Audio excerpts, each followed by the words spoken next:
Eu sou um apaixonado pelas coisas que eu faço mesmo. Eu entro numa empresa, eu me apaixono por aquilo, eu entendo como aquilo funciona e eu quero que funcione melhor e eu vou tentando motivar as pessoas a fazer aquilo acontecer. Neste episódio 80 do IPOcast, embarque conosco na incrível jornada de Fábio Rito, desde sua formação profissional até suas reviravoltas corporativas e pessoais.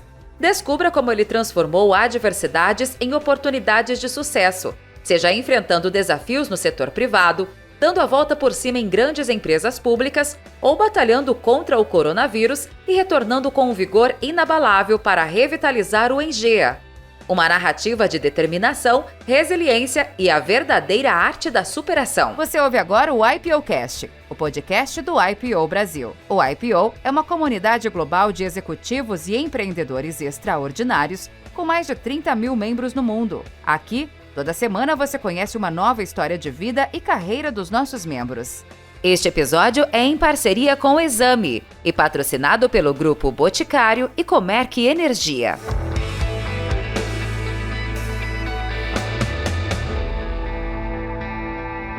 O IPOcast, podcast do IPO Brasil. Hoje aqui com Fábio Rito. Pequena apresentação. Fábio é graduado em Economia pela UF, no Rio de Janeiro. MBA em Gestão Empresarial pela FGV. Especialização em Finanças pela London Business School. Começou a carreira em 98, já na DataSul, antiga DataSul, depois vendida para TOTVS. DataSul do seu Miguel Abuabi, não é isso? Exatamente. Depois, 9 anos no Sesc do Rio de Janeiro, onde fez várias posições, como chegando a diretor de planejamento. De 2010 a 2014, passou pela Carvalho Hosking, passou pela Carta Fabril e pelo grupo L2R, e assumiu também como Head de Governança e Administração e diretor executivo dessa empresa. E aí, passando mais adiante, foi do Grupo Oi, de uma empresa do Grupo Oi, fez um turnaround nessa empresa. Aliás, o Fábio tem uma história de turnarounds que ele vai contar mais para a gente aqui. E no último governo, no último ciclo de governo, o Fábio aceitou alguns desafios para empreender dentro das empresas do governo e fazer outras transformações que ele vai contar para a gente aqui hoje, passando pela Casa da Moeda, pelo Ministério da Economia, por uma empresa, pela Engea, que é uma empresa que tem a parte de créditos perdidos da Caixa Econômica. Ele vai contar um pouco aqui dessas jornadas. Mas, assim, na nossa preparação, Ventura, eu já fiquei super animado aqui de receber o Fábio e passo a bola para você aí. Prazer, Duane, estar aqui com você nesse IPOcast. Prazer, Fábio, mais um conterrâneo aí, carioca. Também passou pela Casa da Moeda, ou seja, ele imprimiu o dinheiro do Brasil aqui, o Fábio, né? Tem muita história para contar. Tem um pouco aí de dinheiro, você não trouxe um pouquinho pra gente? Não trouxe, infelizmente. Mas olha, é um grato prazer você estar aqui, contar a sua história. É um empreendedor, um CEO e empreendedor, né? É autor de 4, 5 livros já, professor, agora convidado também, né, Fábio, que estava conversando conosco. Muito bem-vindo ao IPOcast e que se divertimos aqui um pouquinho da sua história e a sua passagem de empreendedorismo e os próximos 30 anos, né, Fábio? Com certeza. Primeiramente, muito obrigado pelo convite. Me sinto lisonjeado de conversar aqui com vocês. Agradeço ao Duane, ao Ventura, a todos que vão ouvir esse podcast. Muito obrigado e espero que corresponda às expectativas, que possa gerar algumas inspirações, algumas reflexões, troca de experiências. Sou muito grato. Faltou um ponto aqui, Ventura. Jogador de polo aquático. É verdade. Tem essa. E aí depois a gente vai contar do parceiro dele do polo, né? Exatamente. Bom, Fábio, a gente sempre começa aqui falando do nosso núcleo original familiar. E eu queria que você falasse um pouco como é que isso vem na sua cabeça. Tá. A minha origem é de uma família simples, uma família de imigrantes portugueses. Meus avós decidiram vir para o Brasil, então meu avô veio 2 anos antes da minha avó vir, quando a minha mãe tinha recém-nascido. Meu avô trabalhou em obra e aí depois falou para minha avó vir. Minha avó veio 1 ano e meio depois com 4 filhos no navio, imagina só essa viagem. Chegaram no Brasil em condições humildes, montaram uma quitanda, né, um empreendimento bem português, depois que meu avô trabalhou em obra, e foram criando uma família, e é uma família que é uma referência para mim, porque Eu digo sempre que meu avô é a pessoa mais inteligente que eu conheci na minha vida e com menos instrução. Meu avô chegou ao Brasil analfabeto, foi alfabetizado pela minha avó para poder trabalhar nessa quitanda.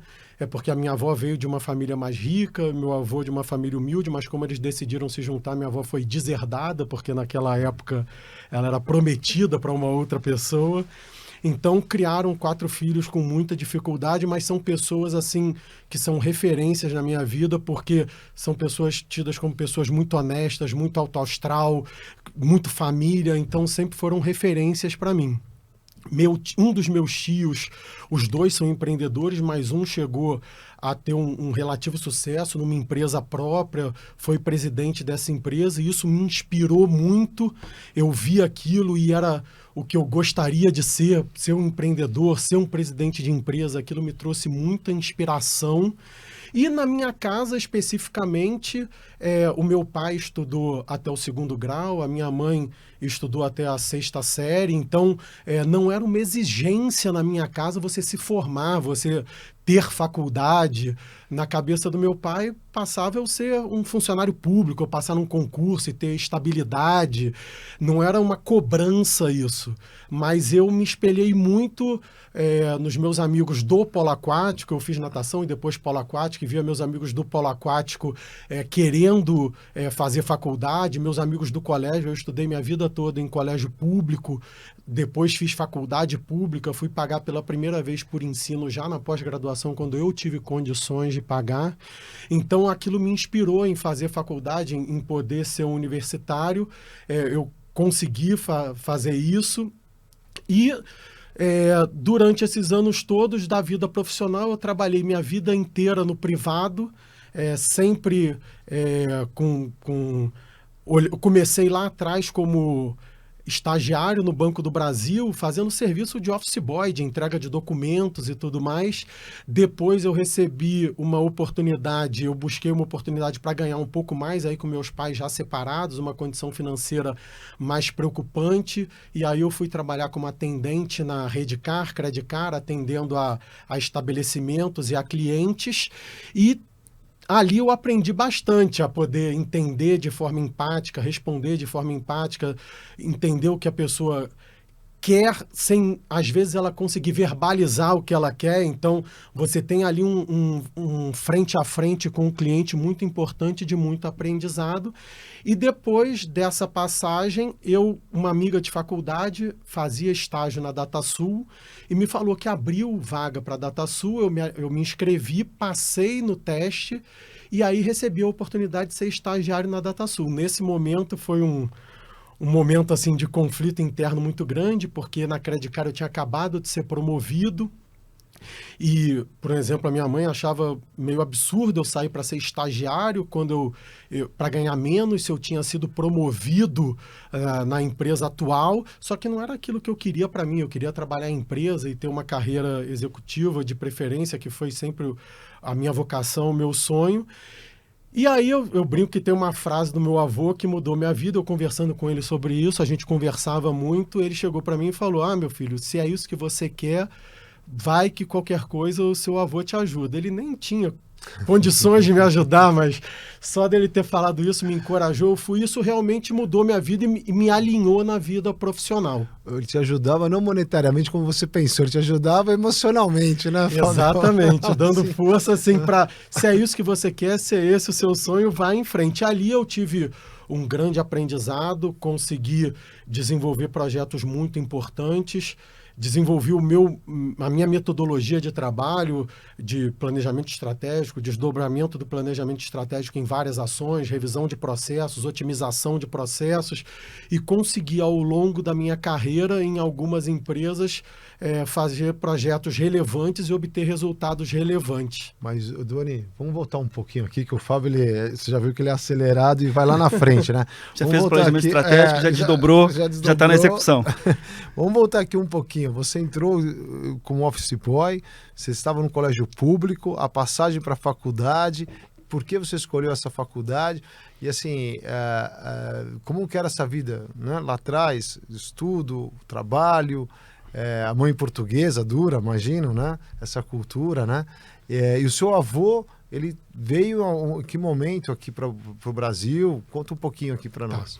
Então, sobre o meu avô, foi em 1951 que ele veio para o Brasil. A minha mãe nasceu em 1950. Ela é a quarta filha, né, a caçula.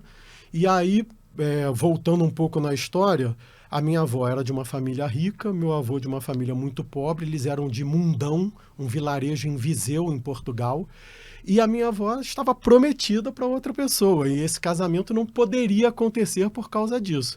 Mas eles se apaixonaram, ficaram juntos, a minha avó foi, vamos dizer assim, deserdada, para usar o termo da época, e eles tiveram uma vida muito simples em Portugal, quando meu avô, um irmão dele já tinha vindo ao Brasil, e o meu avô decidiu vir ao Brasil para trabalhar como pedreiro em obra, para poder tentar uma vida melhor. E aí, 2 anos depois, ele avisou para minha avó que ela poderia vir. Então veio ela, 45 dias de navio, com 4 filhos pequenos, minha mãe uma bebê ainda, para chegar no Brasil para encontrá-lo. E aí é que começou toda a jornada da minha família por parte de mãe. Já por parte de pai, não. É uma família do Rio de Janeiro, também não uma família rica, uma família simples, mas do Rio de Janeiro. E meus pais se conheceram no bairro, eles eram vizinhos do mesmo bairro na época.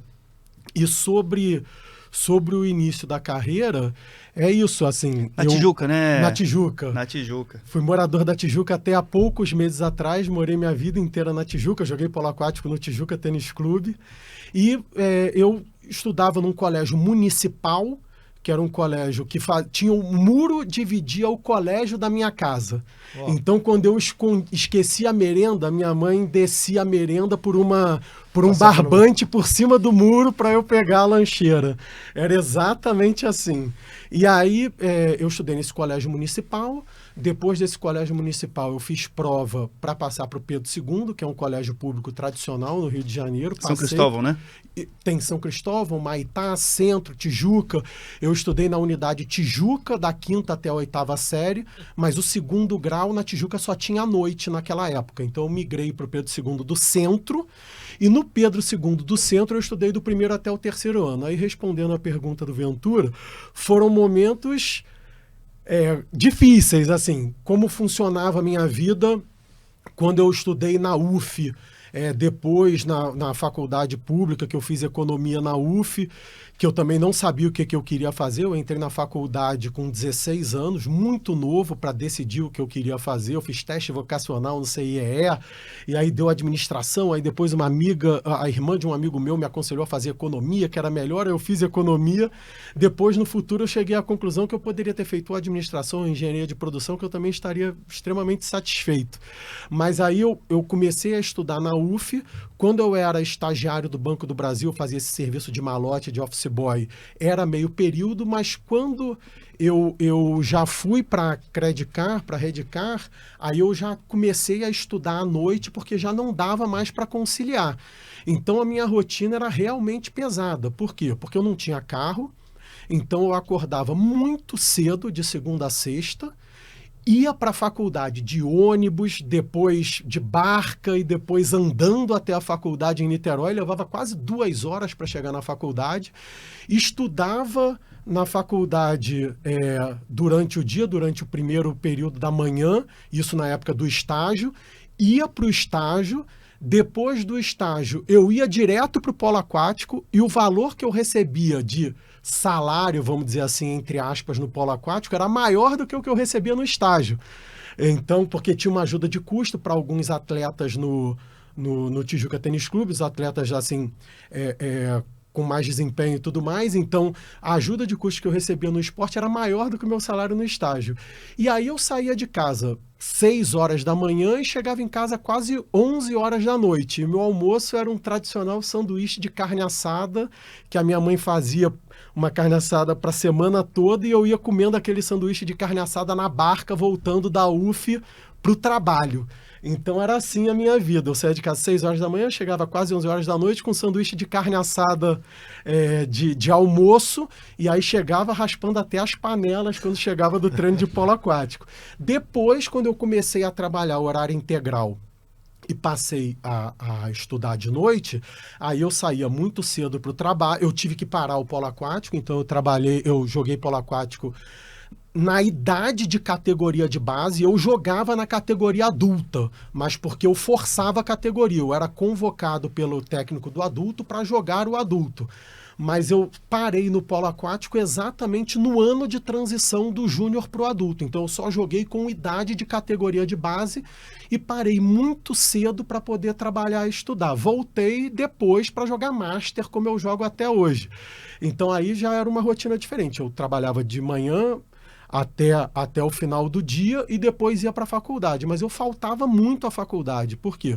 Porque eu era muito dedicado no trabalho, então eu queria entender, queria performar melhor, queria produzir mais, então eu ficava estudando lá, eu ficava até 3, 4 horas da manhã na época da DataSul nos clientes, estudando, testando possibilidades, redesenhando o processo, montando planejamento, vendo que data não podia furar, para um negócio para daqui a 3 anos acontecer. Então eu já pensava nesse desdobramento todo, como cada etapa precisa acontecer para o negócio dar certo.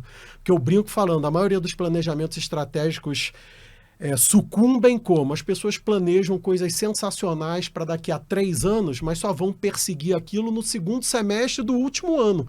Aí já não dá mais tempo, você tem que perseguir aquilo no dia seguinte. E você lidar o tempo todo com pessoas inteligentes, com pessoas com capacidade de raciocínio e de criação.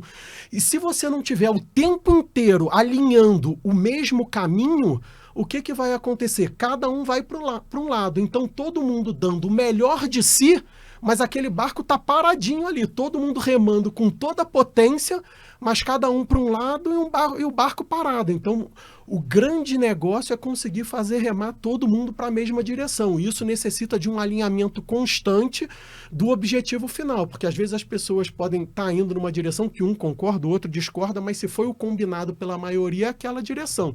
Que a direção pode ser até mudada, ninguém tem compromisso com fracasso, ninguém vai ficar abraçado com uma ideia vencida, mas se for mudada, tem que mudar a estrutura completa do plano e todo mundo andando na mesma direção. E, Fábio,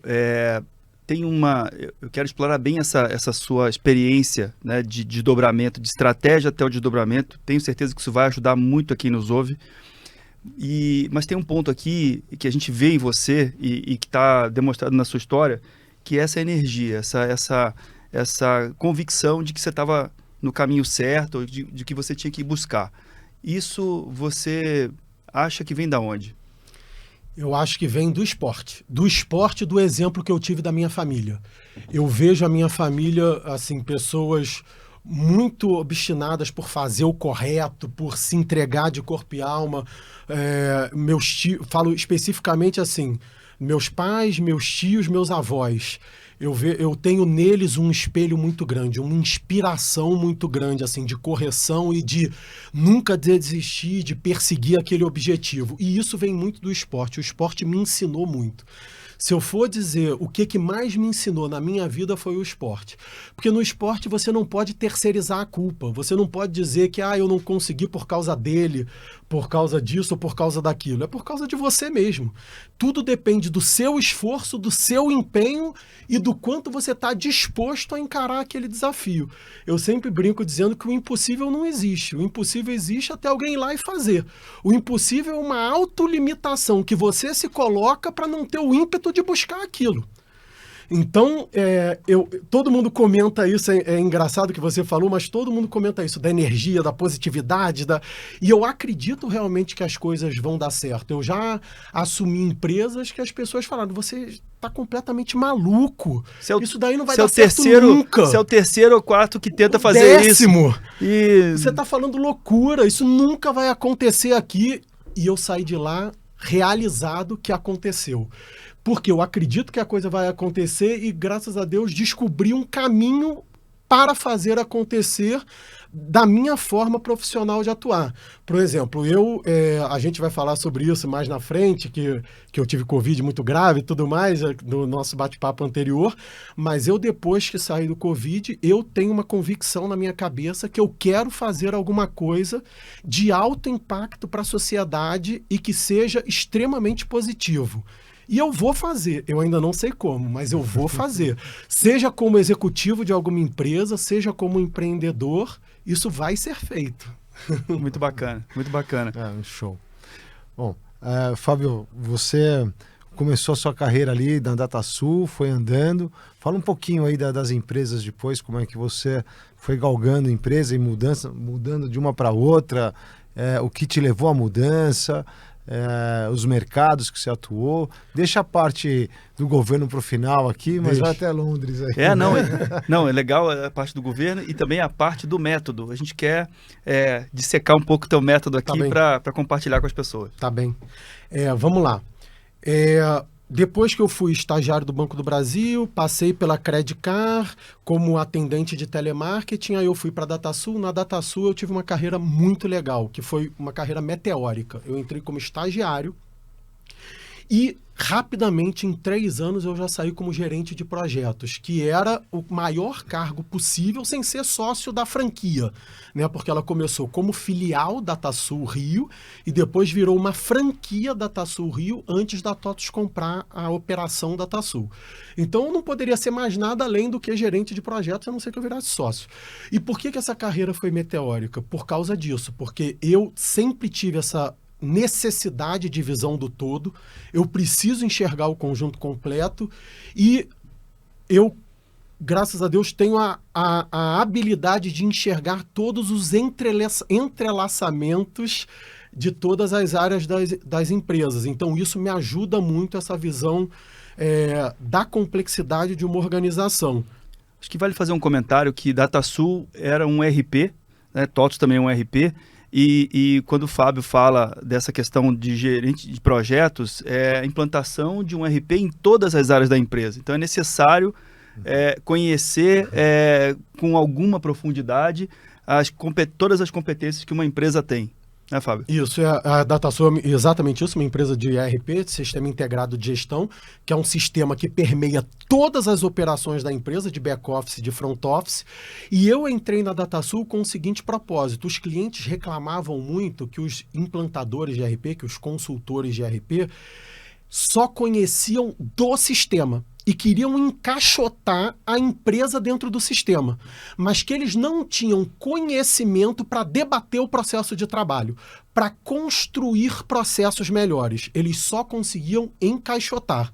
E aí eu pensei, eu tenho que ser exatamente o diferente disso. Eu tenho que ser o cara que vai discutir o processo de trabalho com ele e depois que o processo está todo montado, aí a gente vai pensar em como botar no sistema. E foi isso que eu acho que me diferenciou. Porque eu aprendi como desenhar processo, redesenhar processo, como montar planejamento estratégico, como desdobrar planejamento estratégico. E eu, nos clientes que eu passei, eu dava praticamente uma consultoria de gestão e não só uma consultoria de ERP. Então, os clientes queriam muito que eu estivesse lá. Então, a minha agenda começou a ficar muito povoada, muita gente demandando para que eu fosse. Por isso que eu fui conseguindo crescer, porque aí a forma de eu estar em mais clientes ao mesmo tempo era sendo gerente de projetos, que eu poderia estar part-time nos clientes e passar esse conceito para os consultores que estavam lá. Então, muito novo, eu já estava como gerente de projetos na DataSul. Quantos anos, Fábio? Acho que 22 ou 23. Bem novo. Bem novo, eu já estava como gerente de projetos sênior na DataSul. Então, sempre foi uma vontade minha estudar fora, eu fiquei com isso na cabeça e eu fui realizar isso muitos anos depois, quando eu tive condições financeiras de fazer isso. Como eu disse, a primeira vez que eu paguei por ensino em si foi na FGV, na pós, que eu pude pagar com capital próprio já mais na frente.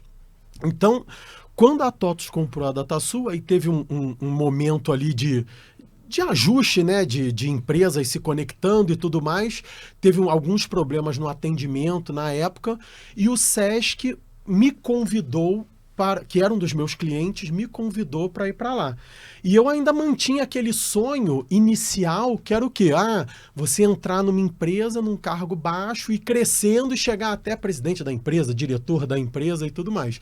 E no Sesc eu realizei esse sonho. Eu fiquei 9 anos no Sesc, eu comecei como coordenador de projetos e saí de lá num cargo equivalente a um diretor de planejamento e das áreas de back-office. Então, eu consegui no Sesc realizar muita coisa legal. Eu peguei a empresa quase como uma instituição arcaica e virou uma empresa super moderna, perante o que era antes, com processos automatizados, com sistema ERP funcionando, com remuneração variável implantada, com indicadores de performance para turismo, para cultura, para socioeducativo, coisas que eram impensáveis e diziam que era impossível. Quando me diz que é impossível, aí mesmo é que eu gosto de fazer.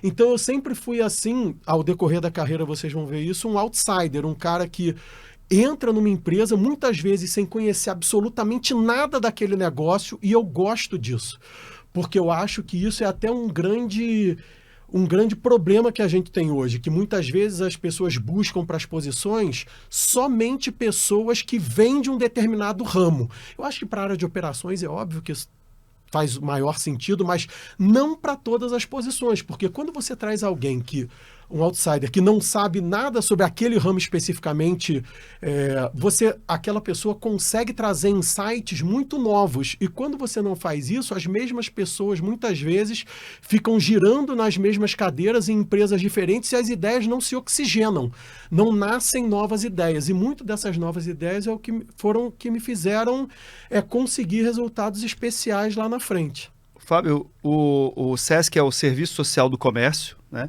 Que é uma empresa privada, mas, na verdade, ela é financiada por um sistema, né, dos sindicatos do comércio que financiam a iniciativa do SESC, que atende a usuários finais, né, através de centros de atendimento, treinamento, clube, etc., serviços para quem tem ligação, negócios ligados ao comércio. Não é uma empresa pública, mas eu penso que depois tua conexão mais tarde com o serviço público vem um pouco dessa experiência, porque ela é privada, mas ela tem características públicas. Ela tem parte do funding, né, público, né? Ela é uma empresa privada, mas o grande funding vem do público, que é o quê? Qualquer empresa do comércio, ela repassa 2,5% do valor da folha dela, sem descontar nada do empregado, para o INSS. Esses 2,5% são destinados 1,5% ao SESC, 1% ao SENAC. E aí o INSS desconta 20% disso por esse trabalho, o SESC Nacional recebe o pedaço dele e redistribui pelo Brasil todo de forma mais organizada, vamos dizer assim, porque senão São Paulo e Rio teriam uma contribuição enorme, o Acre teria uma contribuição muito pequena. Então ele reequilibra essa distribuição. E aí o SENAC provê cursos, capacitação, e o SESC provê ações para o bem-estar social. Então é uma empresa que reporta, que ela é auditada pelo TCU, pela CGU, então ela tem uma contabilidade com característica pública, mas ela é uma empresa privada. E essa questão da contabilidade com característica pública me lembra até uma coisa interessante, porque na época que e faz licitação para comprar, então já conhecia de licitação antes de trabalhar no público, fui da comissão de licitação do SESC. Na licitação para contratar o sistema integrado de gestão, na DataSul especificamente, tinha uma confusão ali. Por quê? Porque a contabilidade pública, por um acaso, ela tem a conta de ativo e a conta de receita, elas começam com o mesmo algarismo. Uma é 1 e a outra é 1000. E eles costumavam preencher isso à direita quando você tem um campo assim, com 10 algarismos, tudo com 0. Aí se você for preencher igual, as duas ficam idênticas. Fica 1000 e 1000. Ou seja, não dá para diferenciar. E quase a empresa estava saindo da licitação, porque não achava solução. E eu, estagiário com a cabeça fresca, falei assim, bota X em vez de 0, passou e ganhou a licitação. Por causa disso. E hoje até hoje a TOTUS, que eu saiba, é a empresa mais forte nas empresas públicas, porque incorporou a DataSul, porque tinha esse negócio que o sistema atende empresas públicas e tudo mais. Então isso é uma passagem engraçada lá do início. E nesse caso, no SESC, a gente pôde realizar esse monte de coisas que eu falei, e foi tudo assim, muito transformacional, e lá eu pude implementar tudo assim que um executivo gostaria. Quando eu vi que eu estava no limite da minha carreira, que lá no SESC eu não teria mais como crescer, porque para crescer no SESC é só se eu fosse o diretor regional, que é o CEO do SESC, vamos dizer assim. E esse é um cargo mais de indicação, muito difícil de alguém de carreira chegar nessa posição, e aí eu vi que era o momento de eu sair, que eu não ia cumprir aquele objetivo de sair lá de baixo e chegar lá em cima numa mesma empresa. E aí eu recebi o convite da Carvalho Rocha, que é uma empresa que tem 70 anos e que é dona de 10 milhões de metros quadrados na Barra da Tijuca, no Rio de Janeiro. Na época tinha 6 milhões de metros quadrados a desenvolver, uma empresa de real estate que trabalha com valorização do metro quadrado. Eu até ajudei a implementar esse conceito lá que trabalha com a valorização do metro quadrado. Ela permuta parte dos seus terrenos e a empresa construtora faz o empreendimento, ela fica com percentual dos imóveis, normalmente 20% dos imóveis, e define a qualidade, preço, prazo, tudo. Para vocês terem uma noção, a Península, que é uma área da Carvalho Hosking, tem 1,5 vezes o tamanho do Leblon, para ver como é gigantesca. Então, na Carvalho era um serviço de profissionalização, de implementação de sistema. Então, lá implementei o SAP, na Carvalho Hosking. Depois eu implementei SAP também no Grupo L2R, até palestrei no SAP Fórum por ter feito a primeira implementação de SAP na América Latina do SAP HANA. Então foram projetos importantes. Depois eu implementei SAP na Serrete também por 3 vezes, já passei por isso, além do DataSul. O SAP HANA era uma tecnologia muito diferente da tecnologia anterior. Então, assim, os primeiros a implantarem passariam por desafios grandes de implantação do produto novo, né? Ele era modular, diferente do monolito que era anterior. Então, tinha aí um desafio. Quem seria o primeiro a implantar SAP HANA? Foi a primeira implantação de SAP HANA na América Latina, foi no Grupo L2R, a primeira a ser concluída, a fazer Go Live. E não tinha consultor super preparado? Não, aí eu palestrei no SAP Forum sobre isso, como foi o planejamento da empresa e como chegou nisso e tudo mais, porque o Grupo L2R era uma empresa pequenininha, quase uma startup que tinha crescido bastante, eu vou chegar lá. Então, na Carvalho Hosking, a gente preparou toda a estrutura, redesenhamos todos os processos, fizemos todo o planejamento estratégico, todo o desdobramento, automatizamos todos os processos, montamos o book da administração, que é um legado de gestão que eu sempre faço. Antigamente era em papel, agora é eletrônico, que tem os indicadores de gestão de quando começou e acompanhando mês a mês como aquilo está se desenvolvendo, para a gente garantir que todas as áreas estão indo no mesmo caminho e no caminho certo. Então tem uma medição específica para a gente fazer isso, e aí você, como eu chamo, ir batendo bumbo e fazer isso acontecer no ritmo que precisa acontecer para a gente chegar lá. Depois da Carvalho Hosking, eu estava muito bem lá, muito satisfeito. A gente conseguiu o projeto da Vila dos Atletas, da Ilha Pura, então tudo que eu me predispus a fazer, a gente conquistou. Eu recebi um convite da pessoa que tinha me contratado na Carvalho, ele tinha aceitado um convite da Carta Fabril e me chamou para ir para a Carta Fabril. Eu relutei no início, porque eu estava bem na Carvalho, via perspectivas, só que ele acabou insistindo, a gente vai criar a maior fábrica de papel do mundo em Aracruz, eu preciso de você, sem você isso não vai acontecer, não sei, eu acabei aceitando. Acho que foi um movimento errado que eu fiz na minha carreira. Falou a palavra mágica, sem você a gente não vai conseguir fazer.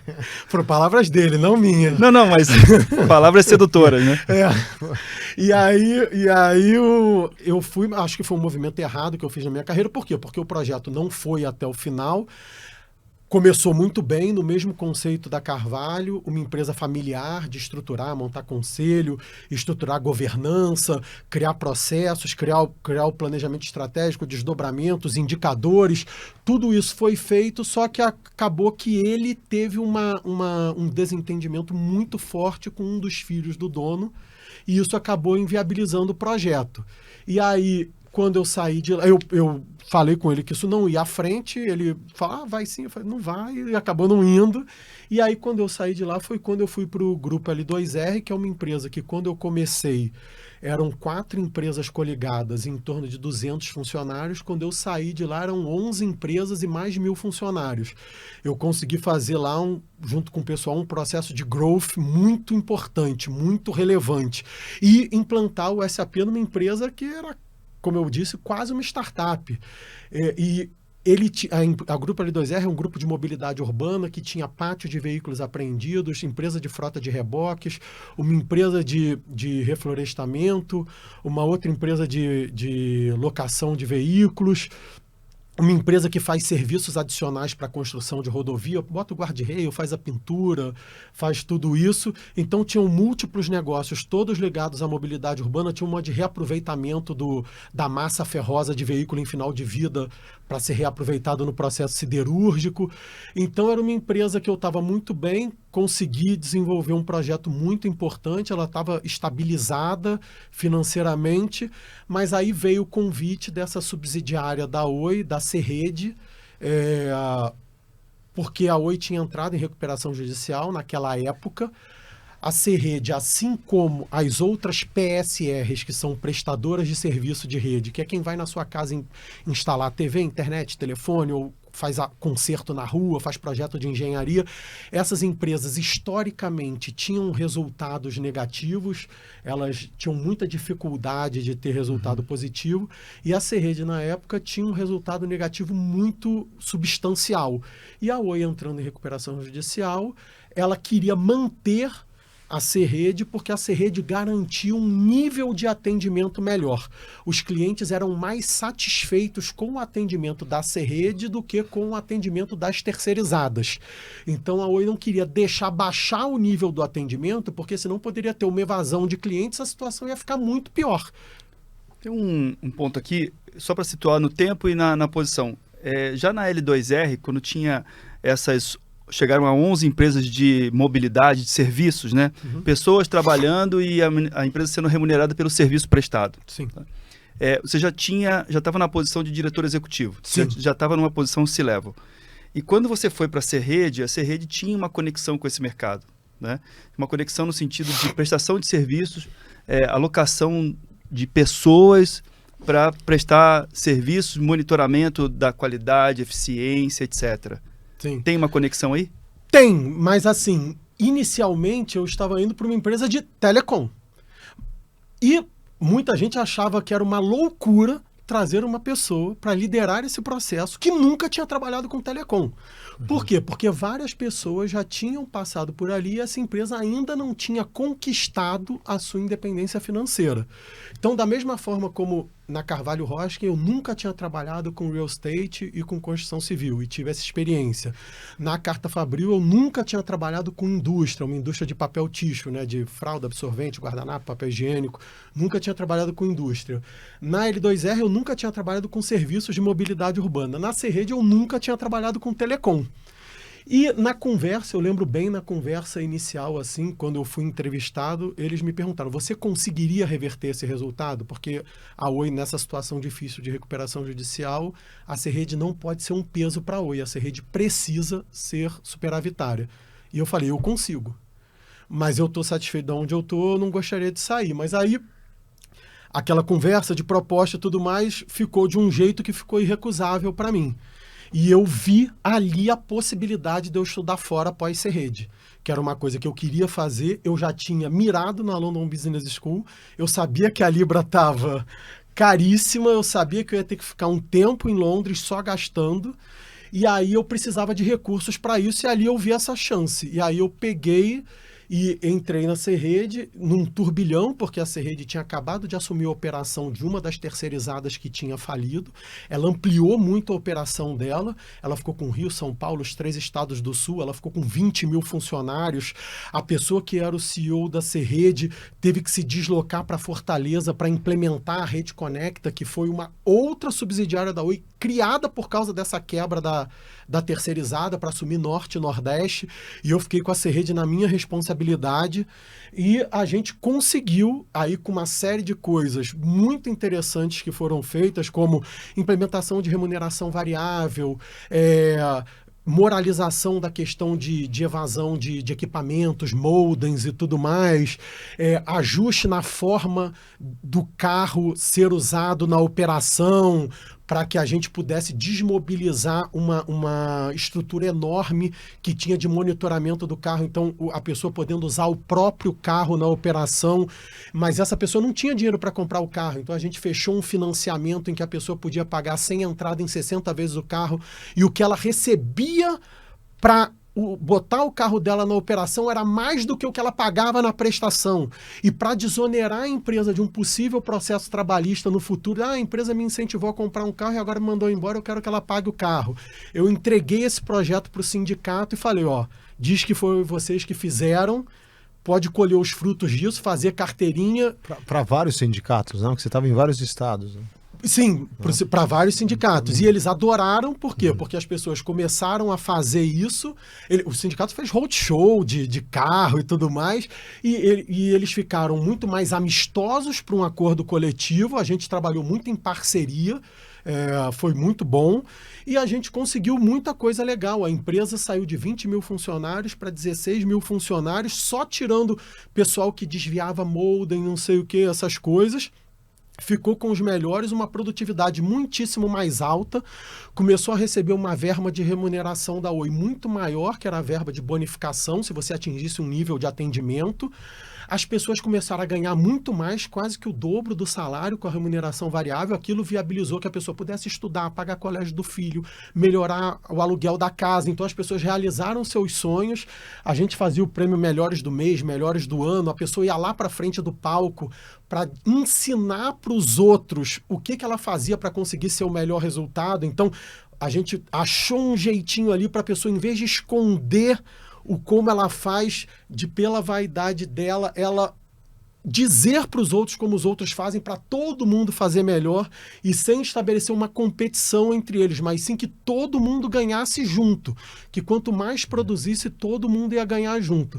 Então, eles conseguindo o dinheiro do carro, o dinheiro da remuneração variável, aumentou muito a produtividade. A gente saiu de uma média de 4 atividades e meia por dia para 7 atividades e meia. Então isso foi um boom. Quase dobrou. Quase dobrou. E a Serede teve, pela primeira vez na sua existência, um resultado positivo.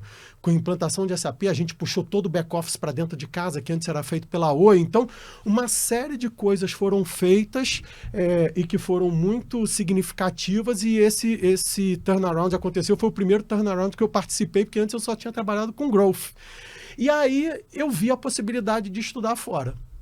E aí eu peguei essa bonificação, que foi importante. Eu não sou uma pessoa rica, não tenho posses assim enormes, então peguei essa bonificação e fui para fora, estudei, fiquei um ano na London Business, fiquei um ano em Londres, fui estudar na London Business School, fiz Corporate Finance, foi uma experiência sensacional, não só a experiência de estudar fora, porque quando você vai ver o conteúdo das matérias, basicamente são os mesmos. A experiência em si é você trocar com pessoas do mundo inteiro, experiências e formas diferentes de tratar um mesmo assunto. E eu esperava lá na minha turma o pessoal da Europa, da Ásia, da África, mas não, tinha gente dos Estados Unidos, do Canadá, da América Latina, era só eu, mas tinha gente da Ásia, da África, da Europa, tinha gente de todo lugar do mundo, e foi uma troca sensacional, assim, foi muito enriquecedor conviver com outro tipo de sociedade que olha mais para o conjunto, olha mais para o todo e não só para o individualismo. Nós, no Brasil, ainda temos muito ainda o que evoluir enquanto sociedade na questão de olhar para a individualidade e não para o conjunto. Lá eu percebo claramente que eles olham mais para o conjunto, para a individualidade ganhar depois disso. Aqui a gente ainda tem muito olhar para o individual e acaba que o conjunto fica para depois e todo mundo acaba recebendo os malefícios disso. Então essa experiência foi muito rica. Foi aí quando, em janeiro de 2019, eu recebi o convite inusitado para ajudar na gestão pública. Acho que uma questão interessante desse curso que você fez na London Business School, um curso de finanças, dá uma visão geral assim do que vocês viram durante essa programação, que você, por mais que tenham sido assuntos que você já de certa forma conhecia, qual foi a estrutura do curso? Assim, o que mais foi diferente no meu caso, porque eu fiz a faculdade pública, e a faculdade pública tem uma linha de raciocínio muito de pesquisa, de você ser um cara intelectual, de estudar muito e fazer artigos e escrever matérias, e muito pouco no viés prático.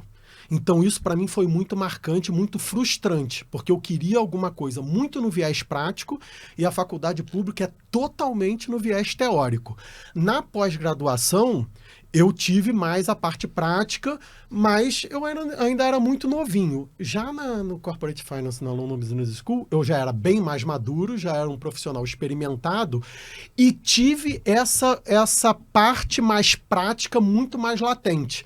Porque a gente tinha alguma teoria, seja de finanças corporativas, seja de análise de balanço, seja de tesouraria, seja do que for, de fusões e aquisições, o que quer, Project Finance, o que quer que seja, mas a aula acontecia e logo em seguida a gente via para um debate, para um trabalho em grupo, com uma troca com pessoas de todo mundo. Então, essa era a parte mais enriquecedora, era a parte das trocas pós-conteúdo teórico. Porque, como eu disse, o conteúdo teórico sempre agrega, é sempre maravilhoso, mas algumas coisas são repetidas com o que você já viu. Agora, na hora da troca, é que você vê soluções muito diferentes de acordo com a cultura, com a estrutura do país, taxa de juros, o que quer que seja, estrutura de incentivo, e aí você vai vendo como a coisa vai se configurando. Eu assim, vejo, hoje, assim, tem muito mais instituições de ensino no Brasil que já puxam mais para a parte prática. Eu converso com pessoas mais jovens que estão fazendo faculdade nesse momento.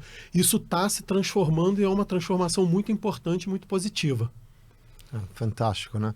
Porque ele traz ali, voltando um pouquinho com o RP, noção de, ele falou em engenharia de produção que talvez ele poderia fazer, eu entendi o porquê, né? Porque ele já estava na DataSul, ele fez a engenharia de produção na prática, empreendendo e fazendo. E acho que ali na London School, que você conhece o mundo, né? London, você tem ali a conexão, como Dubai, hoje Singapura, né? Você conecta o mundo. É impressionante isso. Mas dali de Londres, né, era muito natural você continuar uma expansão mundo, aí, uma expansão de outro empreendedorismo, outro desafio impossível, né, Fábio? E aí veio o call do seu colega de polo. Conta um pouquinho pra gente aí, como é que foi esse call e o sonho aí, ou o desejo, vou colocar sonho e desejo, mas mais coragem de enfrentar esse call dele, né? Isso foi totalmente inusitado. Assim, eu estava em Londres, eu conheci umas pessoas em Londres que estavam lançando uma startup, que até está muito bem hoje. Eles me convidaram para trabalhar com eles, porque viram meu livro, não sei o quê, e aí gostaram, e aí queriam conversar comigo, bater o papo, gostou, a gente começou, eu ajudei eles a estruturar o início da startup, e já estava assim com a cabeça até voltada para a possibilidade de me mudar para fora, olhando lugar para morar, olhando colégio de filho, com a cabeça um pouco voltada assim para essa possibilidade, setado para isso.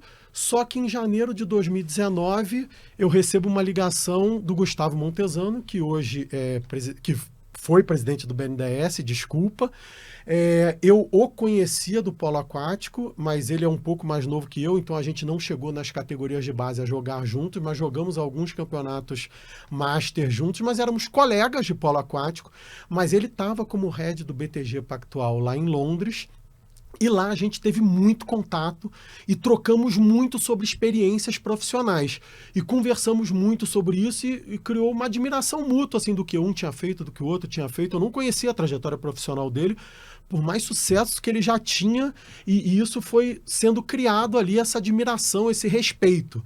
E aí, em janeiro de 2019, ele me liga falando que ele estava entrando no Ministério da Economia como adjunto do Salim Matar, na Secretaria de Desestatização e Desinvestimentos, e que eles estavam buscando pessoas honestas, que não se corrompessem, tecnicamente capazes, para ajudar no Ministério da Economia, ajudar na gestão de empresas públicas, se eu toparia ouvir para colaborar.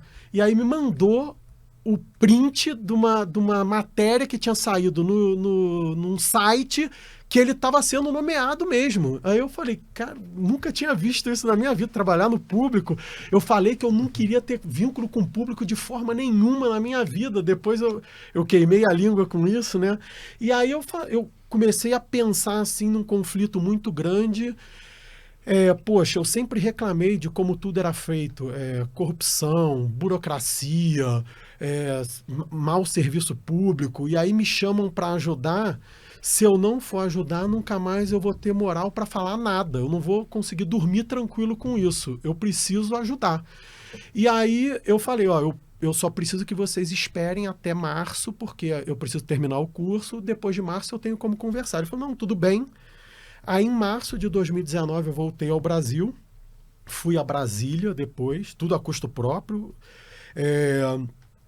E conversei lá com várias pessoas no mesmo dia que me entrevistaram em sequência e me fizeram o convite para ajudar no Ministério da Economia. Eu inicialmente falei que adoraria ajudar no Ministério da Economia, mas eu não tinha condições financeiras para isso, porque o salário que se paga no Ministério da Economia, para quem vem de fora, como um diretor no Ministério da Economia, é um salário baixo.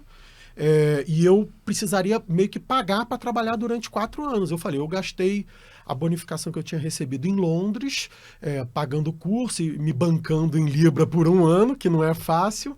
Eu não tenho condições financeiras de pagar para trabalhar por 4 anos, mas se quiser contar com a minha ajuda de outra forma, tudo bem. E aí eles falaram, então você toparia pegar na gestão de empresas públicas? Aí eu falei, tá bom. E aí iniciei na Casa da Moeda. Eu peguei a Casa da Moeda junto com outros diretores que foram nomeados também no mesmo conceito e montou um novo time de gestão na Casa da Moeda. Para a gente entrar foi muito difícil, porque a Casa da Moeda era um reduto de um partido político há muitos anos. Então tentaram bloquear a nossa entrada de toda forma. Foram no presidente da República, no vice-presidente, no presidente do Congresso, no presidente do Senado, no ministro da Economia, para tentar barrar a nossa entrada. Negaram a entrada pedindo mais documento e depois entraram com uma ação civil pública dizendo que a gente entrou sendo negado, e não era uma negação por falta de qualificação, era uma negação por pedido de mais documento. Mas então fui processado. Receptividade calorosa. Foi processado, Fábio. Fui processado, tive ação civil pública contra mim. E aí, contra quase todos nós da diretoria, né? E aí a gente entrou na Casa da Moeda no meio de 2019 e viu que a Casa da Moeda estava numa situação financeira muito delicada.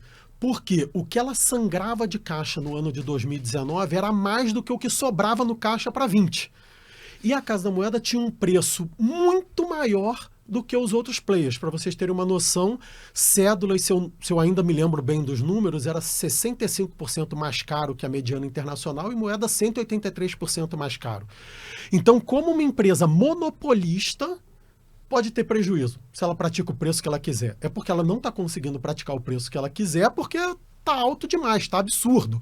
E para o Banco Central era um problema essa questão da Casa da Moeda, que a Casa da Moeda tem o monopólio de fabricação no Brasil, mas ela não tem o monopólio de comercialização. O Banco Central pode até comprar de fora, mas isso para ele é um problema. Por quê? Porque a Casa da Moeda também serve como cofre. Quando ele compra de fora, quando chega, ele precisa armazenar em algum lugar. E não é que nem armazenar papel A4.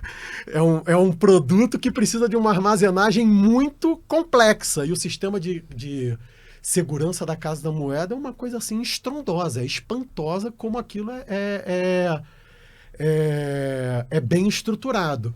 Então, você tinha... A Casa da Moeda faz o quê? Cédulas, moedas, passaportes, medalhas, impressos de segurança, e também tem os selos fiscais. E desde que a Casa da Moeda deixou de ter o selo fiscal de bebidas, que foi um produto que foi descontinuado em 2016, e aí tem uma questão anterior que foi descoberto um possível esquema de corrupção para a contratação do selo fiscal de bebidas, porque a Casa da Moeda não detinha essa tecnologia, mas tinha o monopólio do selo fiscal de bebidas. Então ela teve que subcontratar uma empresa.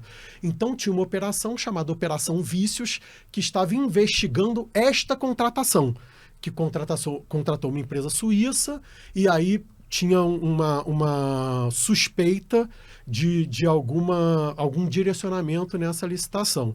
E aí, por causa disso, e também a Receita Federal descobriu um novo método de fazer o controle de falsificação de bebidas, eles descontinuaram esse produto. E esse produto rendia muito dinheiro para a Casa da Moeda.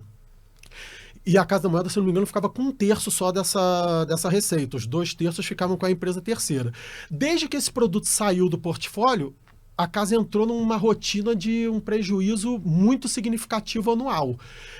E dizia que a única forma de conseguir de volta ser lucrativo era se voltasse esse produto. Então a briga era para voltar o produto.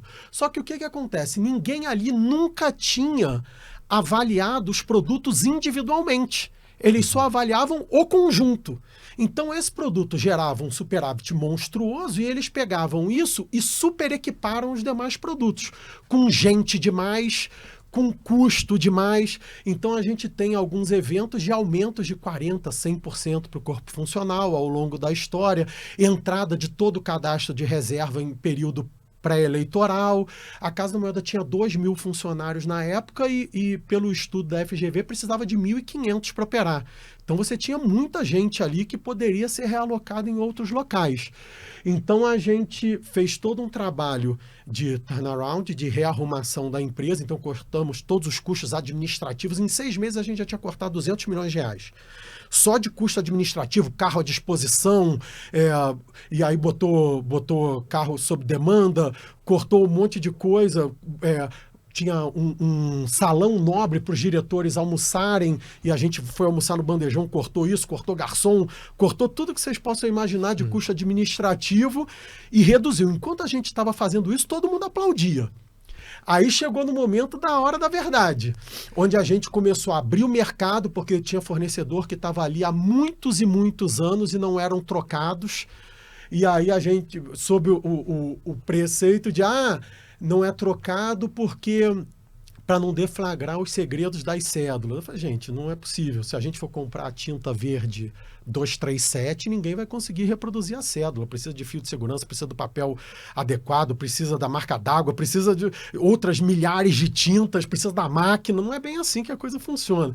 Então era uma desculpa para que ficar sempre naquela questão dos mesmos fornecedores. E aí a gente abriu o mercado, começou a comprar insumo pela metade do preço, muitas vezes. No meu primeiro dia da Casa da Moeda, eu peguei uma licitação que era esquisita e mandei refazer, porque o 7º colocado que tinha ganho. Então, o primeiro foi desqualificado, o segundo desqualificado, o terceiro desqualificado. Eu falei, que tanta gente desqualificada é essa?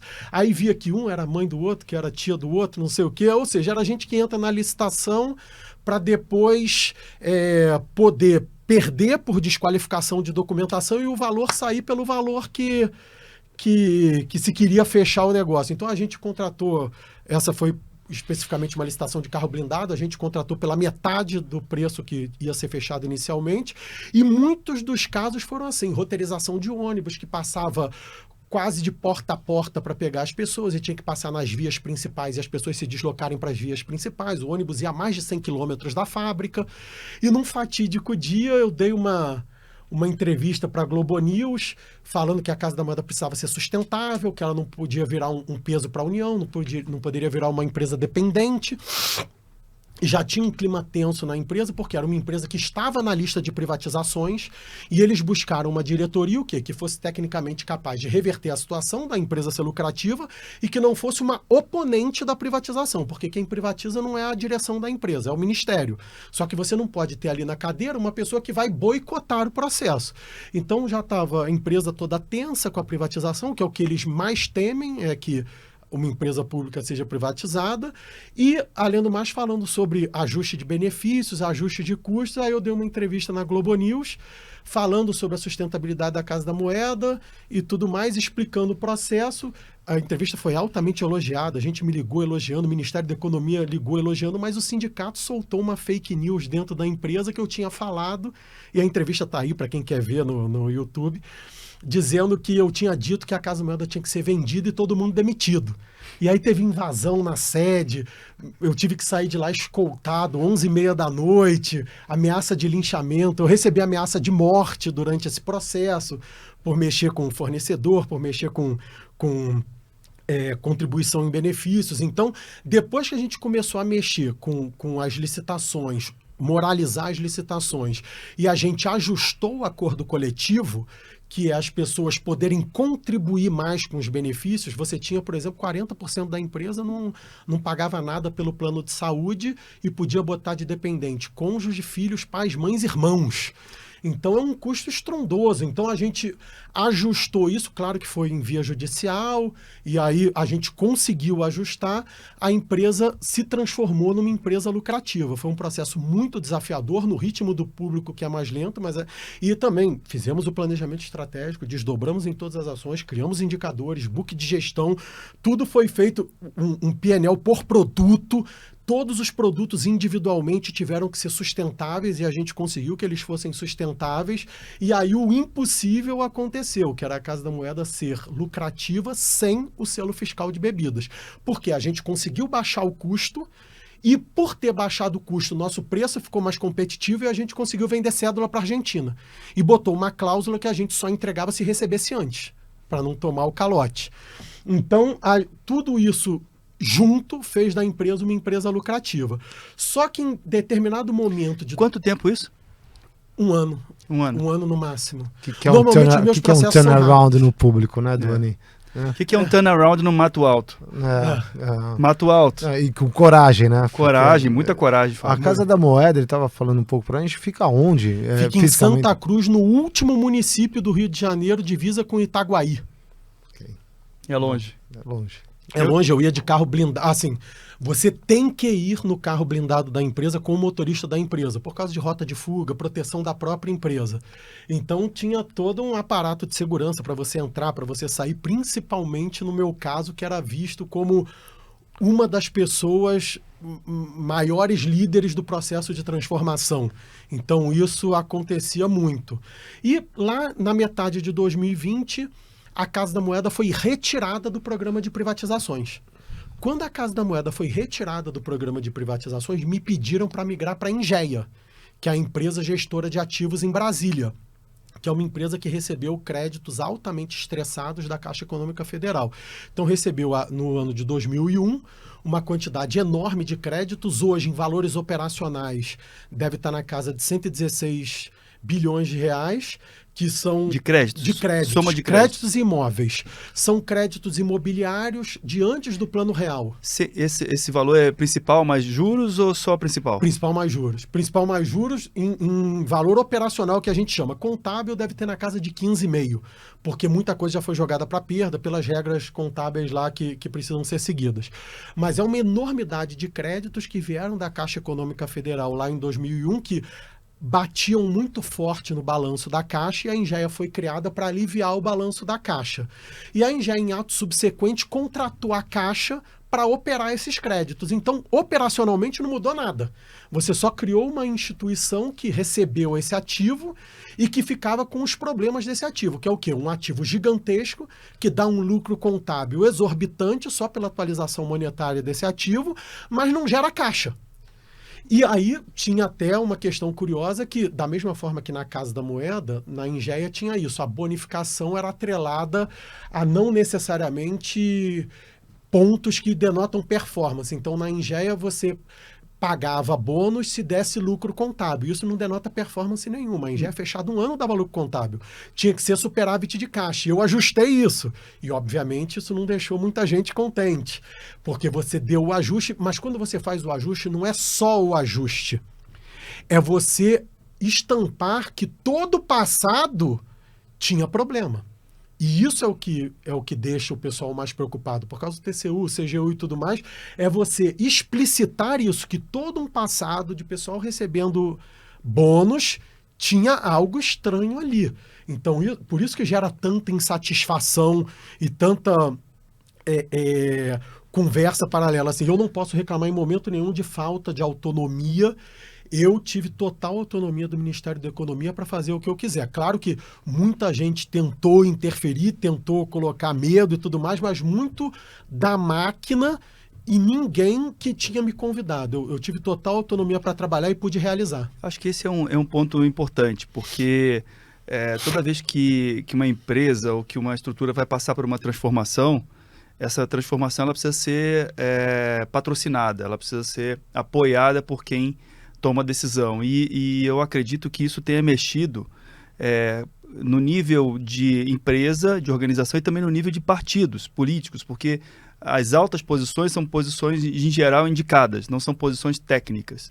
Então, colocar uma pessoa em posição técnica liderando uma empresa é uma posição de alta exposição, e eu acredito que uma série de tentativas de frear os movimentos devem ter sido realizadas ao longo desse tempo, e ainda assim quem estava no governo na ocasião apoiou a iniciativa, deu espaço, por exemplo, mudar a remuneração, modelo de remuneração variável de funcionários é algo sensível demais.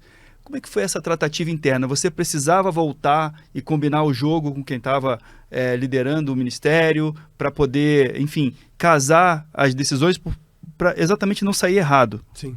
Não, eu fazia um alinhamento constante. Eu avisava, eu vou mexer nisso, nisso e nisso, por causa disso e disso e disso, e deixava a pessoa totalmente avisada e preparada, porque se alguém fosse nele, ele tinha a resposta.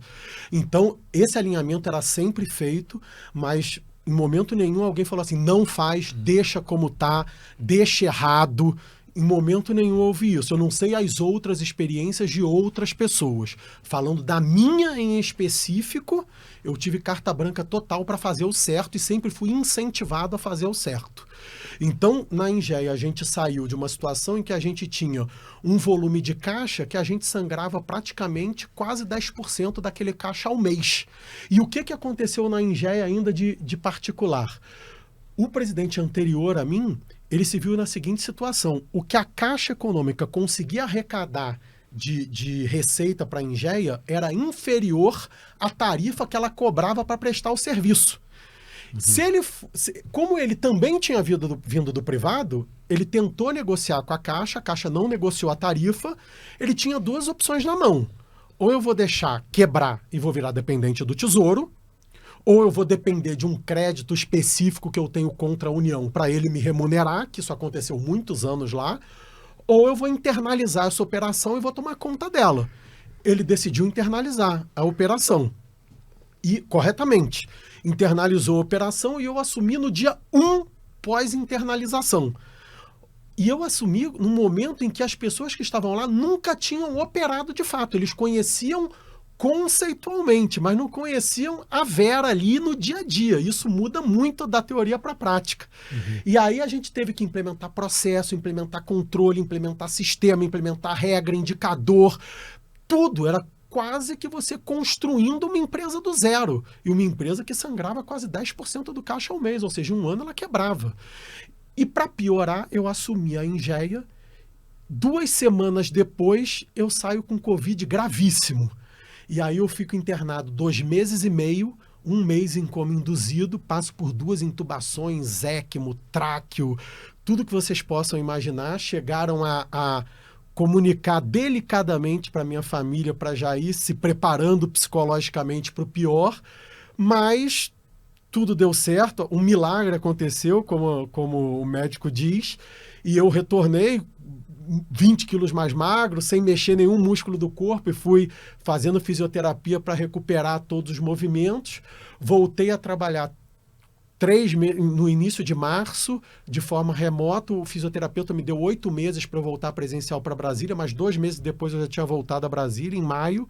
E aí foi recomeçar a jornada da Engea, e em 2021 a Engea teve o maior superávit de caixa da história dela, descartando esses créditos perante a União, ou seja, só com créditos operacionais, só cobrando de cliente, só tomando imóvel, vendendo imóvel. Então a gente conseguiu fazer as esteiras de processo funcionarem e os imóveis serem vendidos, as cobranças acontecerem. A gente montou um esquema de terceirização de empresas de cobrança que ganhavam por FII, numa relação ganha-ganha, porque o grande negócio a gente precisa estabelecer uma forma, tanto com os funcionários quanto com os parceiros, de uma relação ganha-ganha, em que todo mundo ganhe na mesma direção. Se a gente não conseguir estabelecer isso, a gente não vai chegar lá.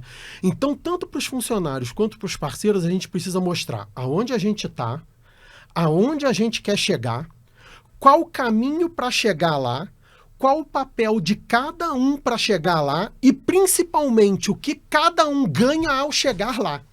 Porque se a gente esquecer que atrás daquele funcionário tem um indivíduo que precisa realizar os sonhos dele, ter mais dinheiro para pagar um colégio melhor para o filho, para poder viajar, para poder levar o filho na Disney, o que quer que seja, a gente perdeu o fio da meada.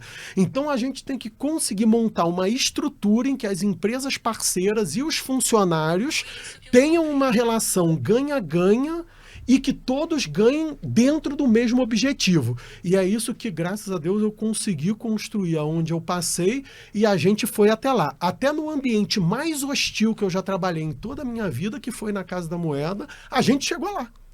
Com uma relação ganha-ganha, mesmo o pessoal chateado porque teve que pagar mais pelos benefícios. Doni, ouvindo ele aqui, né, falando, né, o Fábio, fico imaginando, fazer isso no privado já é muito fácil, né? É muito fácil, né?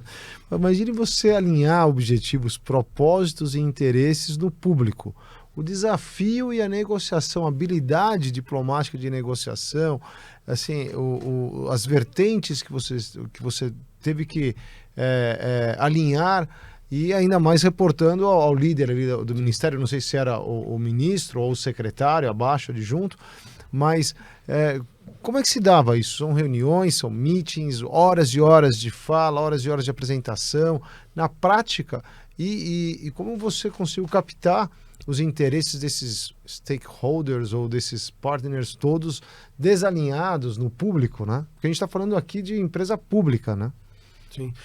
É exatamente como você falou, não é simples, é complexo, mas aí você precisa separar pelo menos em 2 blocos, em coisas que nunca se encontrarão e em coisas que se encontrarão. Então, por exemplo, quando você fala dos benefícios da Casa da Moeda,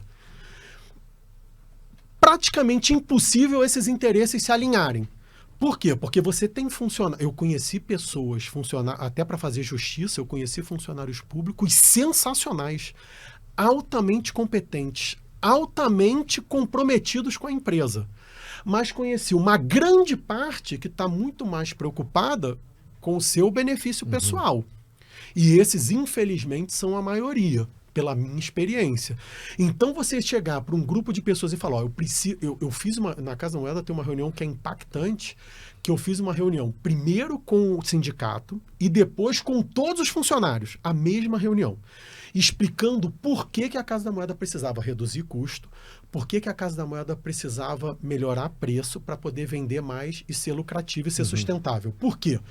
Porque a Casa da Moeda tinha ali 2.000 funcionários. Pensa em cada clã familiar em torno de 3 pessoas, 6.000 pessoas. Tem vários fornecedores ali que 90% da produção deles são Casa da Moeda. Pensa numa rede aí de 20, 30 mil pessoas, no barato.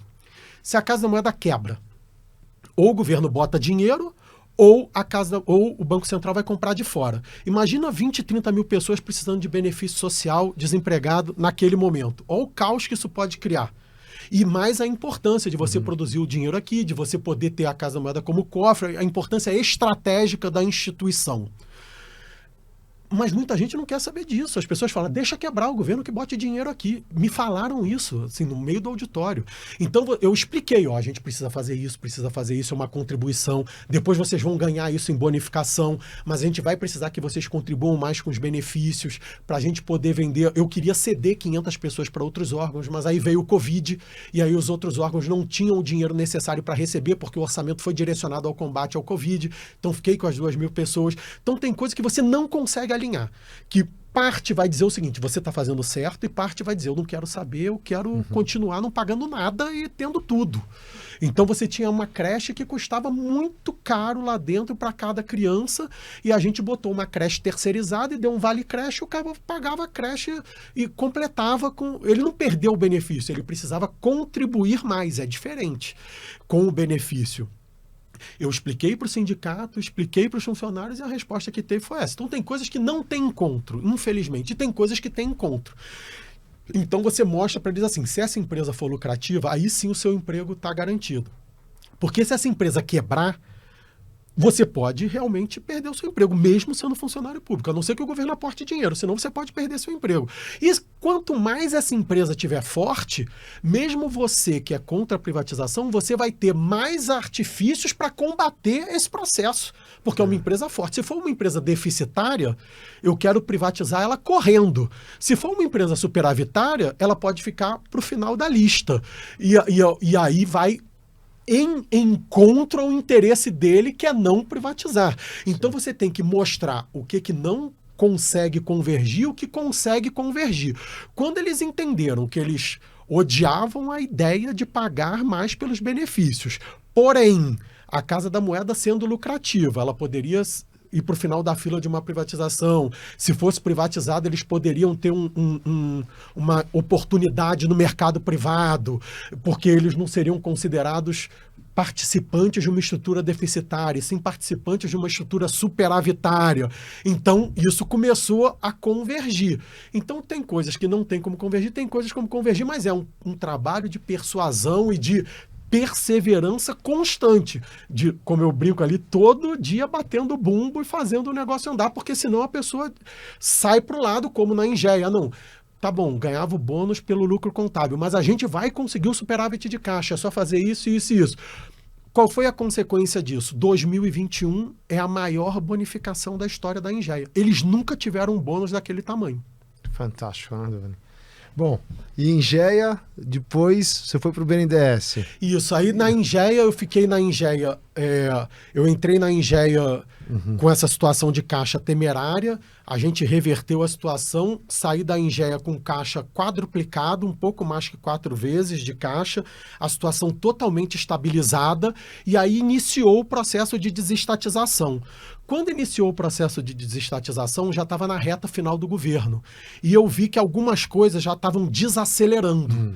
E aí eu vi que esse projeto ia migrar para 23. E eu tinha o compromisso de ajudar no público de 19 a 22. Eu não queria passar 23 no público, eu queria só ficar de 19 até 22. Então eu saí da Engeia, uma outra pessoa entrou no meu lugar, eu fiz toda a transição para ele e ia no final desse ano ver o que eu ia fazer para 23, porque quando eu aceitei esse desafio louco de ajudar no público de 19 a 22, eu sabia que o meu 2023 ia ser de algumas incertezas.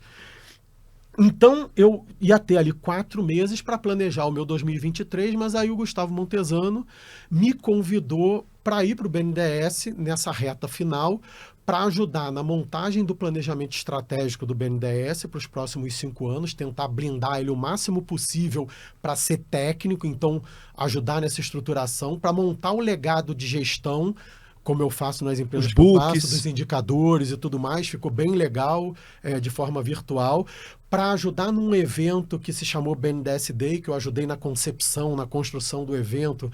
A primeira vez que o BNDES abriu as portas, fez uma feira lá dentro e foi sensacional. Tinha uma expectativa de 200 pessoas, foram mais de 1.000. E também na transição. Ele me pediu para fazer a transição e eu fiz a transição dele para o presidente atual do BNDES e o processo de transição até que foi muito tranquilo, foi até elogiado pelo atual presidente do BNDES. Foi uma transição muito, muito tranquila e graças a Deus foi tudo sem sobressaltos aí nessa passagem. E ao final desse ciclo, a transição concluída, eu saí do governo e nesse ano o que eu tenho feito? Eu estou olhando, eu estou em transição de carreira, olhando minha próxima alocação executiva, onde eu vou trabalhar, estou com algumas conversas em andamento que estão até muito bem, mas ainda tudo em fase de conversa, de construção, e tem uma startup que eu lancei junto com o pessoal que trabalhou comigo na Casa da Moeda. Nós nos conhecemos na Casa da Moeda, fomos selecionados da mesma forma. Eu mais 3, nós decidimos empreender em conjunto, que gostamos de trabalhar junto, e lançamos a startup Tá no Bolso, que ajuda as pessoas a usarem imediatamente seu saldo de FGTS. Então, a gente entende que esses 480 bilhões que estão lá no saldo de FGTS, a gente pode trazer esse valor para dentro da economia, não endividando as pessoas, isso é muito importante, com uma taxa baixíssima de antecipação de recebível, e esse dinheiro fazer com que o vendedor venda mais, que o comprador compre mais, que a economia gire, que gere mais imposto, que gere mais empregos, e esses mais empregos vão fazer o quê?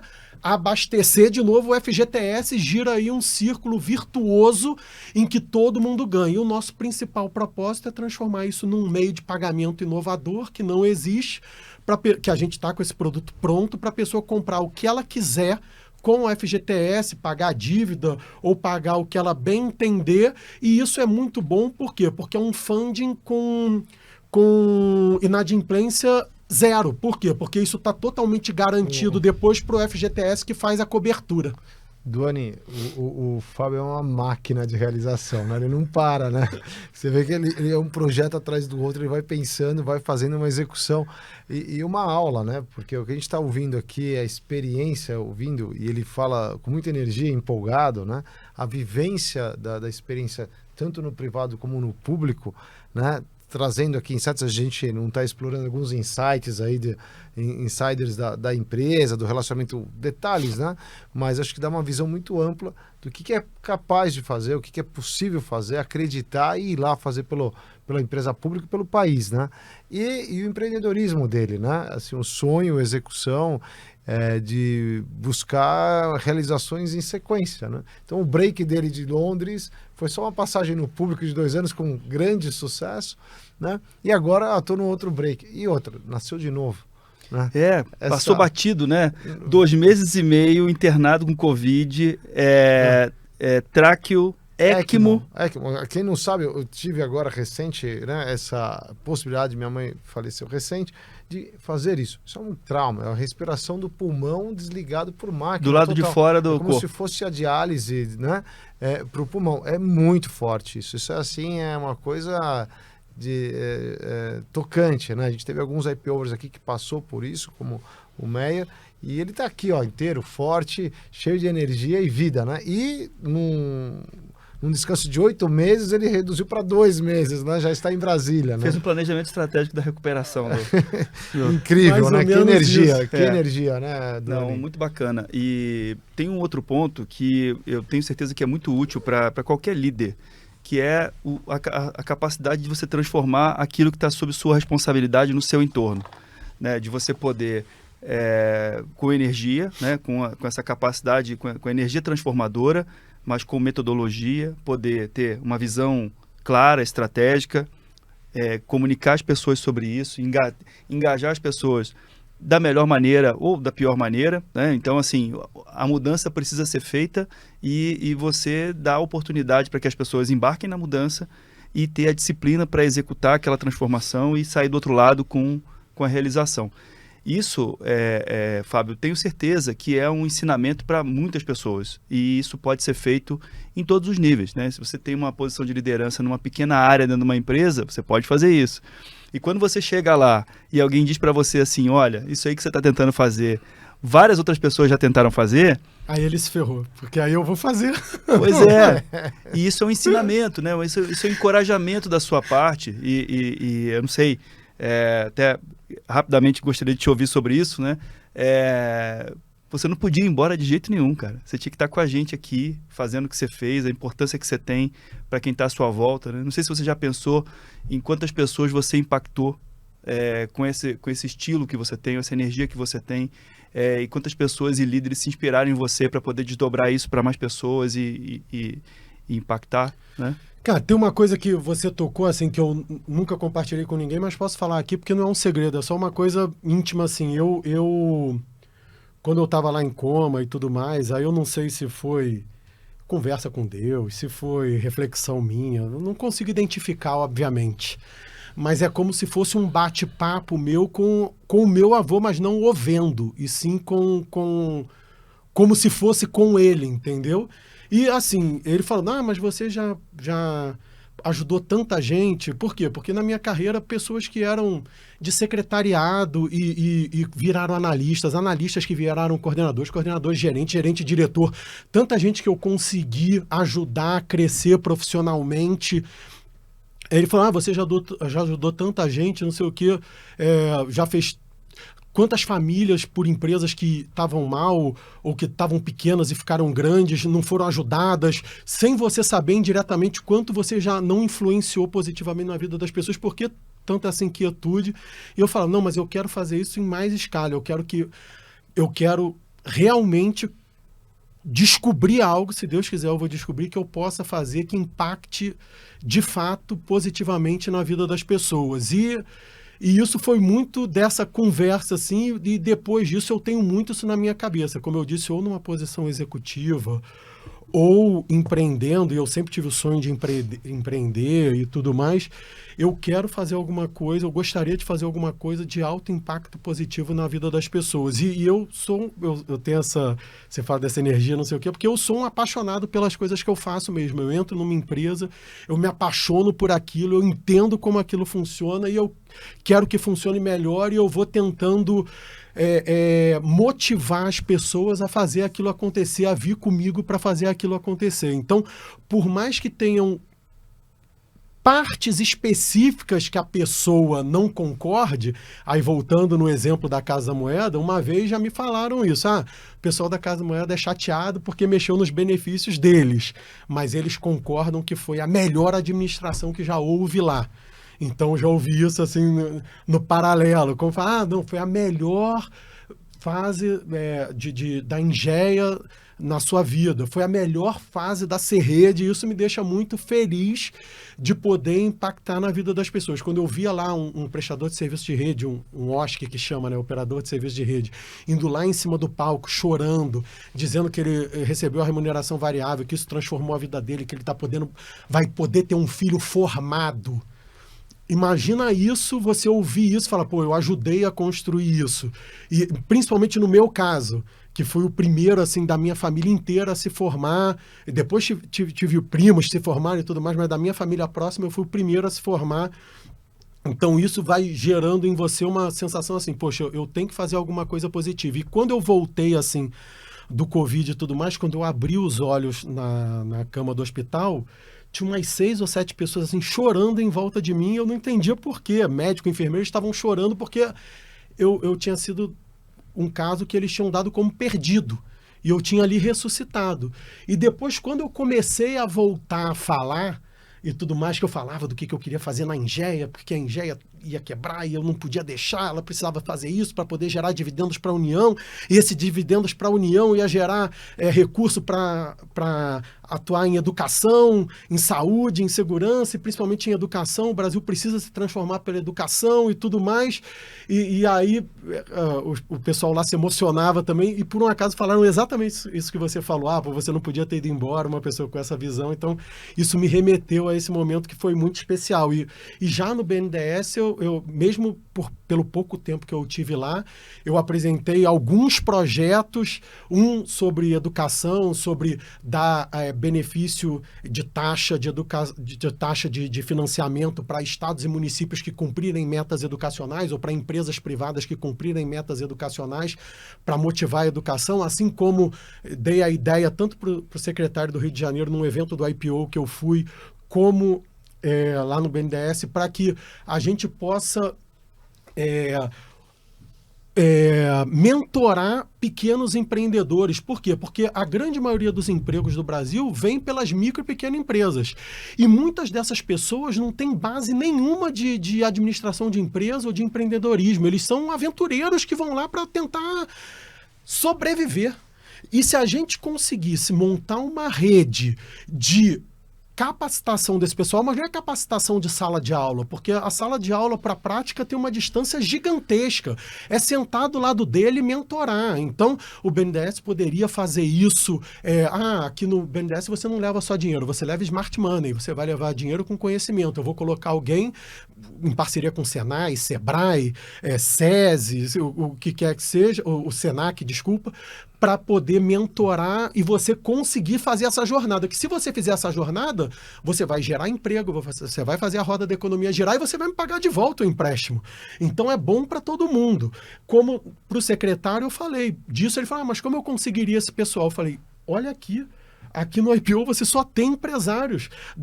Faz um programa de selo cidadão ou um programa de de benefício fiscal para quem mentorar pequenos empreendedores. Vamos fazer esse Brasil crescer pelo empreendedorismo. A gente tem o exemplo de São Paulo, que foi um estado que cresceu todo atrelado à iniciativa privada. Olha como São Paulo explodiu como uma potência. Se a gente conseguir fazer isso em todo o Brasil, ancorar a iniciativa privada para o crescimento de todo o Brasil, a gente vai fazer disso daqui um boom, porque o brasileiro é criativo, o brasileiro ele joga nas 11 ao mesmo tempo. Então basta a gente ter organização para fazer esse negócio acontecer. Fábio, uma pergunta muito importante. Você é flamenguista, né? Claro. Graças a Deus. Eu acho que, Ventura, o Fábio devia bater um papo com o Renato Feder. Sim. Secretário de Educação aqui de São Paulo, agora foi do Paraná. Eu vejo muito na sua fala, do ponto de vista do setor público, né, a energia do Renato fez isso, um trabalho sensacional, ele está fazendo aqui também. E tem outras pessoas aqui no IPO que a gente já entrevistou aqui, que são muito conectadas com essa questão da transformação em educação. Né? Bom, eu acho que você tem muito a contribuir. Eu espero que você consiga conectar essas duas pontas, né? Que é a ponta de fazer o que você quer fazer executivamente e impactar muitas pessoas. E como você é uma pessoa de transformação, o universo já está colocando isso na sua direção. O Ventura acredita muito nisso, eu também. Prazer te receber aqui, um prazer enorme ter a tua história aqui compartilhada conosco, ouvir e ver você de perto, né, nessa energia toda. Eu saio com vontade de quero mais aqui. Infelizmente o nosso tempo chega ao limite, né, Duane? Mas eu gostaria de ficar aqui horas e horas ouvindo o Fábio falando e discutindo ideias, e acho que diversos setores. Muito obrigado, Fábio, você estar aqui com a gente, compartilhando a sua visão, a sua vontade e entusiasmo, né, com as coisas do Brasil, né? Com as coisas que a gente acredita em fazer aqui, e acho que você vai inspirar muita gente que nos ouve, e principalmente os jovens aqui, os filhos dos YPOers e outros, que a plataforma está aberta, né? Muito linda a sua história, e que tenha muito sucesso e muitas transformações, muitos desafios com sucesso para você. Perdão, antes de te dar a palavra, a gente tem sempre um livro que a gente dá para os nossos convidados. A gente escolheu um para você, que é o Prisioneiros da Geografia. São 10 mapas do mundo, né, que explicam um pouco da posição geopolítica dos países em relação à sua questão geográfica. Escrita por um correspondente, Tim Marshall. Ele tem outros livros nessa área também, mas é um livro de estratégia e um pouco de posicionamento geográfico, e eu acho que você vai gostar dessa leitura. Não sei se você já leu, Não. Mas acho que você vai gostar da leitura. A gente escolheu ele para você. Poxa, muito obrigado. Agradeço muito o presente, com certeza vou ler. E agradeço muito a oportunidade de trocar aqui com vocês, de falar um pouco da minha história. Eu teria muito mais outras histórias para contar das coisas que aconteceram na minha vida, mas assim, foi uma experiência muito legal. Agradeço muito, mais uma vez, fico muito lisonjeado de estar aqui, de ter sido convidado. Agradeço muito a quem ouvi, espero que não seja maçante, que seja interessante, que vocês possam curtir. Eu já ouvi outros podcasts, são muito legais, adorei as histórias que eu conheci. Agradeço demais e, como eu disse, eu estou num ano de transição e sabia que estaria, então eu estou consciente em relação a isso, pronto para os próximos desafios, focado também em fazer a startup crescer cada vez mais e poder impactar mais positivamente a vida das pessoas.